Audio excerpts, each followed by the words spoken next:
My dear students, as you know, the whole country and almost the whole world is affected by COVID-19 epidemic. मेरे प्रिय विद्यार्थियों, जैसा कि आप सभी लोग जानते हैं कि वर्तमान समय में पूरा भारतवर्ष और करीब करीब पूरा संसार कोरोना वायरस की वजह से कोविड-19 नामक महामारी से ग्रस्त है। All schools and colleges are closed according to government order. Therefore, in these circumstances, online teaching is necessary. We should also take interest seriously in these online classes for completing the syllabus on time. और social distance को कायम रखने के लिए government के आदेश से जितने भीड़ भाड़ वाली जगहें हैं, इसमें स्कूल भी आता है, उन्हें अनिश्चित काल के लिए बंद कर दिया गया है। और ऐसी विषम परिस्थिति में स्कूल वालों को बच्चों के हित को ध्यान में रखते हुए ऑनलाइन टीचिंग करानी पड़ रही है। और इस ऑनलाइन टीचिंग के तहत जो ऑनलाइन क्लासेस चलाए जा रहे हैं, तो जिन क्लासेस से आप लोग रिलेटेड हों, उन क्लासेस को आप लोग गंभीरता से लें ताकि आपका सिलेबस टाइम से पूरा हो सके। Today I want to teach you the third portion of the first chapter, life process. आज जैसा कि आप लोग क्लास 10 के स्टूडेंट हैं और बायोलॉजी का पहला चैप्टर शुरू कर दिया गया है और बायोलॉजी के पहले चैप्टर को 2 टर्म पढ़ाया जा चुका है। आज उसी चैप्टर को तीसरे टर्म पर बताना है। तीसरे टर्म पर वह चीजें बताई जाएंगी जो पिछले 2 टर्म पर बताई जा चुकी हैं, उसके अलावा जो चीजें हैं वह बताई जाएंगी।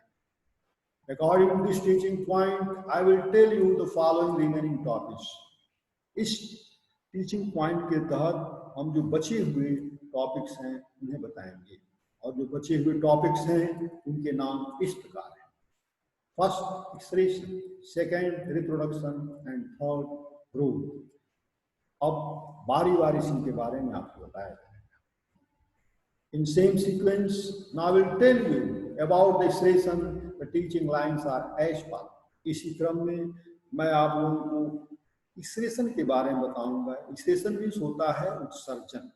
अब उत्सर्जन की जो डिफिनीशन है वो अंग्रेजी में क्या है, उसे आप लोग अपने स्तर के हिसाब से सुनें। आपके स्टेज पर यानी क्लास 10 की स्टेज पर जो एक्सप्रेशन के बारे में, उत्सर्जन के बारे में जानना चाहिए वह इस प्रकार है। हालांकि एक्सप्रेशन के बारे में अपर क्लास में फर्स्ट ईयर सेकेंड ईयर में पूरा चैप्टर ही पढ़ाया जाता है और उसके आगे बढ़ने पर एक्सप्रेशन की बुक्स ही होती है, लेकिन आप लोगों का जो स्तर है, क्लास 10 के स्टूडेंट हैं, उसके लिए जो लाइन्स हैं वही सफिशिएंट है। The process of getting rid of waste materials is called excretion. The excretory system performs this function. शरीर से विषैले पदार्थों को, नाइट्रोजनस पदार्थों को, खराब पदार्थों को बाहर करने की जो प्रक्रिया होती है उसी को हम एक्सक्रीशन या उत्सर्जन कहते हैं। In human beings, excretory products in the form of soluble nitrogen compounds are removed by the nephrons in the kidney. मनुष्यों में जो एक्सक्रीटरी प्रोडक्ट्स होते हैं वह लिक्विड पोजीशन में होते हैं और इस लिक्विड पोजीशन जिसे हम नाइट्रोजनस पदार्थ भी कहते हैं, इनको बाहर करने के लिए किडनी का विशेष रोल होता है और किडनी के अंदर जो नेफ्रॉन्स पाए जाते हैं वही इनको बाहर करते हैं। और जो हमारे त्वचा में, स्किन्स में स्वीट ग्लैंड्स होती हैं वह नाइट्रोजनस पदार्थों को पसीने के रूप में बाहर करती हैं। Plants use a variety of techniques to get rid of waste materials. For example, waste material may be stored in the cell vacuums or gum and resin removed in the fallen leaves or excreted into the surrounding soil. कोशिका जो जीवन की सबसे रचनात्मक एक इकाई है, इसके अंदर भी जो वेस्ट मटेरियल होते हैं उसको वैक्यूल में, रिक्तिकाओं में स्टोर कर लिया जाता है और ये रिक्तिकाएं सेल मेम्ब्रेन के पास आकर के बाहर की ओर फट जाती हैं और इस तरह से सेल का जो एक्सक्रीटरी मटेरियल है वो बाहर निकल जाता है। यानी कि एक सेल के अंदर कैसे जो एक्सक्रीशन होता है वो ड्यू टू वैक्यूल्स होता है। वैक्यूल रिक्तिकाओं में सेल का जो वेस्ट मटेरियल है वो आकर के स्टोर हो जाता है, और जब वो वैक्यूल्स पूरा भर जाती है तो वह सेल मेम्ब्रेन के पास आकर के फूट जाती है, बस्ट कर जाती है, और पूरा स्टेटिक मटेरियल सेल से बाहर चला जाता है। पेड़ पौधों में एक्सक्रीशन कैसे होता है? Evaporation is the permanent process of excretion, और पेड़ पौधों में जो इवोपरेशन की प्रक्रिया है वही परमानेंट माध्यम है। इवोपरेशन को हम हिंदी में वाष्पोत्सर्जन करते हैं, अर्थात पेड़ पौधे जो जरूरत से ज्यादा पानी अवशोषित कर लेते हैं वो वाष्प के रूप में उत्सर्जित करते रहते हैं, जिसे हम अंग्रेजी में इवोपरेशन करते हैं और हिंदी में वाष्पोत्सर्जन करते हैं। आगे बढ़ते हैं। इसी क्रम में हम अब आप लोगों को दूसरा टॉपिक बताने जा रहे हैं। In same sequence I will tell you about the reproduction, the teaching lines are as follows. अब हम आपको दूसरा टॉपिक रिप्रोडक्शन के बारे में बता रहे हैं, और उससे जो रिलेटेड मेन लाइन्स हैं वो इस प्रकार हैं। Reproduction is a process by which new individuals of the same types are produced by their parents. Reproduction यानी कि प्रजनन एक ऐसी प्रक्रिया है जिसके द्वारा जीव अपने ही जैसी संतानों को उत्पन्न करता है। यह रिप्रोडक्शन दो प्रकार का होता है। There are two types of reproduction. First, asexual reproduction और second, sexual reproduction. Asexual reproduction को हम हिंदी में अलैंगिक जनन कहते हैं, और सेक्सुअल रिप्रोडक्शन को हम हिंदी में लैंगिक जनन कहते हैं।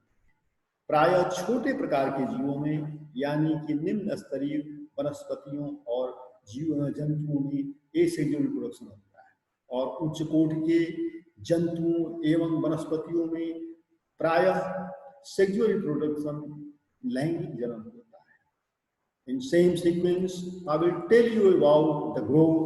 The teaching lines are as follows. इसी क्रम में मैं आप लोगों को अब तीसरे प्रकरण के बारे में, तीसरे टॉपिक के बारे में बताने जा रहा हूँ। वह तीसरा टॉपिक क्या है? ग्रोथ है। ग्रोथ को हिंदी में हम वृद्धि कहते हैं, और ग्रोथ से जो रिलेटेड मेन लाइन्स हैं इस प्रकार है। Each animal and plant increases its body size. The increment of body size is known as growth. The growth occurs by cell development or cell division. प्रत्येक जानवर या पौधे में जीवन पर्यंत वृद्धि होती रहती है। कुछ में यह वृद्धि एक निश्चित आयु तक होती है और कुछ जीवों में जीवन पर्यंत, और इस वृद्धि के लिए पहले सेल अपने आकार को बढ़ाती है, और जब उसका आकार एक निश्चित सीमा तक बढ़ जाता है तो उसमें सेल डिवीजन होता है, और इस प्रकार एक कोशिका से दो कोशिका, दो से चार कोशिकाएं बनती रहती हैं, और पूरे शरीर का आकार सेल डिवीजन की वजह से बढ़ जाता है। That's all for today, and remaining portion of the chapter will be taught on the next one. आज इस चैप्टर के बारे में इतना ही, और बाकी चीजें आपको अगले टर्म पर बताई जाएंगे। My dear students, you should write the red colors lines matters in red color your homework notebook for improvement of spelling with the help of smartphone. मेरे प्रिय विद्यार्थियों, आपको चाहिए कि जो टीचिंग मटेरियल की रेड लाइन्स है उसे आप वो अपने होमवर्क की नोटबुक में नोट कर लें, और इसके लिए आप अपने लैपटॉप और स्मार्टफोन का उपयोग करना पड़ेगा। After that, you should try to solve the MCQ and worksheet provided by your school app. Your solution should be online method with the help of the school app. और ऐसा करने के बाद आपको चाहिए कि अपने MCQ और वर्कशीट को आप लोग ऑनलाइन मेथड से सॉल्व करें। You should also solve these questions in your homework notebook for revision purpose. और जब ऑनलाइन मेथड से आप लोग सॉल्व कर लें तो आपको चाहिए कि MCQ और वर्कशीट को आप अपने नोटबुक में भी नोट कर लें, ताकि कभी जरूरत पड़े या 1-2 महीने बाद या 10 दिन बाद उसे आप रिवीजन कर सकें। My dear students, stay at home, be safe from corona virus and study with care. Very much thanks to you.